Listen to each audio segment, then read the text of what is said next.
Tomorrow, 6 of the biggest banks in Britain and America will get fined well over $2 billion for cheating the markets. Their employees are accused of fiddling foreign exchange. The banks say they didn't know. Will the fines change behaviour, or is it all just gesture politics between banks, politicians and the regulator?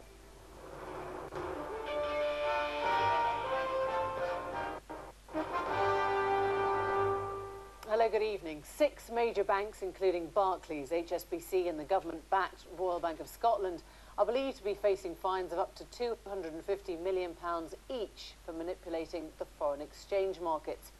Well, tomorrow, those record fines are expected to be announced by the city regulator, which will attempt to punish the banks for lax systems, which allowed currency markets to be rigged. Now, the fines could mean record windfalls for the Treasury, but will they mean anything else? Our economics correspondent, Duncan Weldon, is with me now. Just take us through what we're expecting before the markets open tomorrow, Duncan. So before the markets open tomorrow, we're expecting, as you say, 6 banks, 3 of them British, to be fined by the UK regulators. There's also a possibility they will also be fined by the US regulators tomorrow. We're expecting around £250 million per bank for these 6 banks. Now, what this all leads to is alleged rigging of the foreign exchange market. Now, just put that in context. The foreign exchange market, the market for pounds, for euros, for yen, for dollars, this is the biggest market in the world. $5 trillion traded each and every day, and 40% of that trading happens here in London. So this is a very large market and a very important one to London, which is alleged to have been rigged. Is it possible to quantify the damage that was actually done? We talk about rigging, we talk about manipulation. Who did it actually hurt?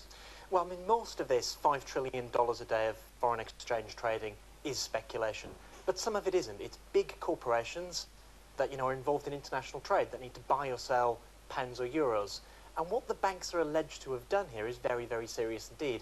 Now, the foreign exchange markets, they trade 24 hours a day. But given we're talking about rigging and fixing, ironically enough, what this focuses on is something that happens at 4 p.m. in the day called the fix. So maybe the clue was in the name there. What that is that's a reference rate which is set every single day. So if you're a big corporate wanting to buy some euros, you can say, I'll have the 4 p.m. fix, please. Now, what it seems to have happened is traders at the big banks have set up private chat rooms, private instant messaging groups, and they've colluded amongst themselves to put that fix at a rate where they win money and their clients lose money. And there wasn't much subtlety to this. You look at the names of some of these private messaging groups, things like the cartel, the bandit boys. I mean, it wasn't very subtle. Was it like the LIBOR, in as much as sometimes it's actually hard to see who the victim was, if you like? Yes, I mean, the victim appears at the first thing faceless, but it's not. It is the banks taking money off their clients who have entrusted them to do a transaction, and they have rigged the markets to make money for themselves and cost their clients money. And as you say, these very large fines tomorrow, but, it feels like we've been here before. We've had this scandal over rigging interest rates, we've had a scandal over product protection insurance, we've had a scandal over the mis-selling of products to small businesses. I think the question that the banks, the public, regulators, investors are going to be asking tomorrow is this the last big scandal to hit banking, or is it just the latest one? Duncan, thanks very much. Well, Felix Salmon, the financial analyst for Fusion, joins us from New York, and Chris Leslie, who's the Shadow Chief Secretary to the Treasury, is with me here. Thanks to you both very much. Felix, we'll wake up to those headlines talking about hundreds of millions of pounds or billions of pounds. They're probably not big figures for a bank. They're tiny, really. If you look at the total bank fines since the financial crisis, they're well over 100 billion. We had over 50 billion just last year alone. Bank of America, if you tot up its fines, is somewhere over 60 billion. So these are enormous fines that they've been paying out, and still they're just a fraction of the total profits that they've been making. So an extra 1 or 2 billion here or there, even if it's doubled in the United States with US fines, it's not going to make any difference. So is anyone going to see this as punishment? No, this is not punishment at all. This is just the cost of doing business. Once upon a time, it was embarrassing to have to pay a fine like this. But now they've done it so many times for so many different reasons, it's just an extra line item on their profit and loss. The way you're talking sounds like they've factored it in already. This is already presumably being passed down to the customer or the consumer or whatever.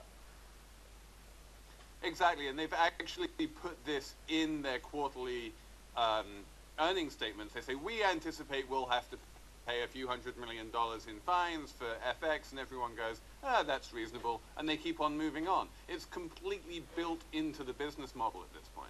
Chris, that has got to be the definition of a broken system, isn't it? Absolutely, and I mean, how outrageous that people are now so relaxed about this that it's just sort of taken as almost business as usual. I mean, don't forget the context of this, and Duncan mentioned this earlier. We had that period in the global financial crisis when the banks were gambling, taking those outrageous risks, and deficits around the world were created. Then we had LIBOR with that corrupt manipulation. And now, yet again, a massive scandal affecting, lots of consumers, businesses, people engaged in importing and exporting. And the worst thing about it is, Emily, is that some of this practice may well have been taking place after the LIBOR scandal actually hit. And that, to me, is the biggest scandal of all. Well, it sounds like the banks have worked out that they can get away with it because the regulators fine them and they factored in the fines and their shareholders know about that. So it needs something more if you're going to stop it. I mean, politically, what is the solution to Well, this? it needs more fundamental reform. And, there are questions for the regulators here, but there are also questions for ministers and the Treasury here.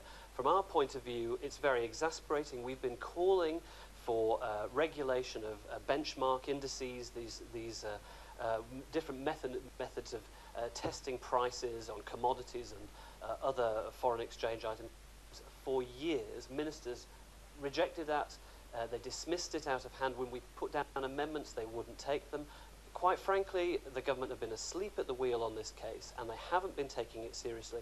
If they have the view that banking reform is ended, it hasn't ended. If we're in a Labour government come June, what is the single reform of the banks that would stop this then? Well, I think we need what's known as a fiduciary duty of care, which basically makes it absolutely clear that the client's best interests, the customer's best interest, has to come first. What we've seen here are traders basically gaming the system. They know that their clients are going to be buying, in this case, foreign exchange, and they're playing the system and selling on and making profits for themselves rather than putting their customers' best Felix, interests first. the old saying is that money, like water, always finds a way. I mean, whatever fiduciary care system is introduced, the banks are always a step ahead, aren't they? Normally, and the question is really whether you're dealing with a bank as someone acting on your behalf, or whether you're dealing with the bank as a counterparty. So if I'm buying dollars from a bank, is the bank my counterparty, in which case our interests are opposed, or is it the person representing me, in which case it should be trying to get the best deal for me? And in the grown-up worlds of multi-million-dollar foreign exchange transactions, the idea is historically that everyone's a grown-up and everyone is trading against everyone else, and so it's very hard when you're trading against each other to say that you're acting as a fiduciary for each other. But I think it's not a bad idea. Frankly, the thing which would really make a difference here would be criminal prosecutions rather than just fines. And you're nodding at that, Chris. I think it has to be, because ultimately, so the public, my constituents... Who would you prosecute, though? Would you prosecute the heads of banks? Would you prosecute the shareholders for being asleep? Individuals have to be held accountable and take responsibility. My constituents in Nottingham, who are the individuals, the guys behind the cartel of all of these things, emails. Absolutely. I think we have to see the regulators given the powers in the first place. We've been calling for those powers for years. Ministers have said, oh, it's not really necessary, don't worry about these things. But actually, they haven't been as swift and recognise that LIBOR was sadly just the beginning of this saga and not the end of it. A year ago, your party was riding very high on the back of Ed Miliband's talks of taking on these vested interests, like the banks, like the gas companies, the electricity companies, and so on. And yet that appetite seems to have dissipated now. In a year, you're struggling to be felt, you're struggling to hang on to places where you thought the vote was solid, and people are talking about changing the leader. Well, look, all I know is that tomorrow morning we're going to be faced with a situation where the banks are going to potentially be exposed for yet again potentially corruptly manipulating people's money, companies' money? And ultimately, do you have a government that cares about that and wants to do something about it and make the reforms or not? And that's the choice.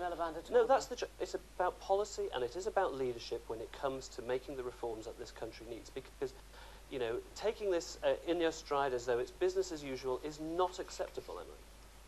Precisely, Felix Salmon, thank you very much indeed. Thank you both.